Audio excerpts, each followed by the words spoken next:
Doctor Sushma Reza জনপ্রিয় psychiatrist life স্প্রিংয়ে এরা কথা বলেন। লাইফ স্প্রিংয়ে ডক্টর কুশল এবং ডক্টর সুষমা দুইজনেই একসাথে কাজ করেন।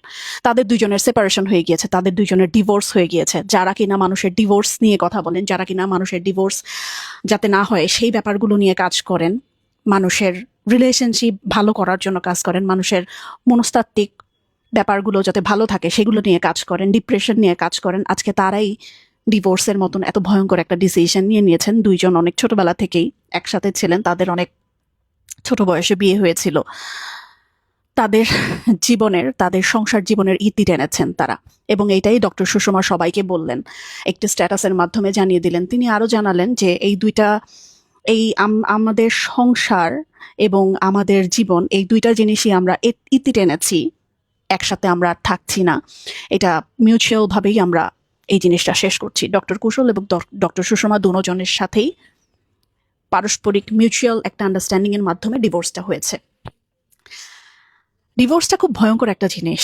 এখন অনেকেই বলবেন তারা মানুষকে এত কিছু বলতে আসে, তারা মানুষকে জ্ঞান দিতে আসে, কিন্তু তাদেরই ডিভোর্স হচ্ছে, এটা কেমন ব্যাপার হলো?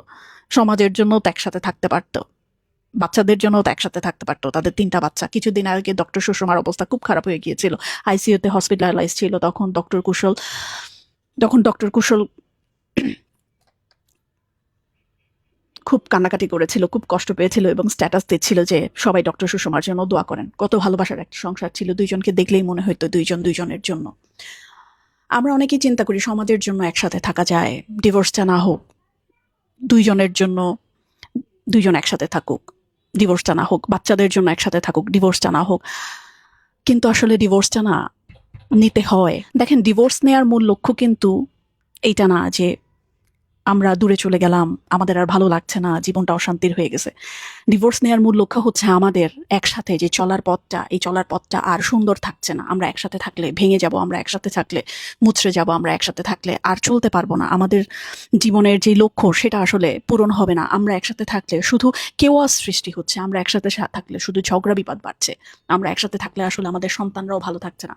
মানুষ এই জন্যও কিন্তু ডিভোর্সটা নেয়, এবং ডিভোর্স নেওয়া জরুরি। আলাদা হয়ে যাওয়া একটা সময়ের পরে জরুরি। যদি দুইজন দুইজনকে সহ্য করতে না পারে, তাহলে সন্তানদের জন্য একসাথে থাকা এটা কোনো সুস্থ মন মানসিকতার হিসেব কষে না। জীবনকে ভালো রাখতে গেলেও, জীবনকে সুন্দর করতে হলেও ডিভোর্স নেওয়াটা অনেক বেশি জরুরি।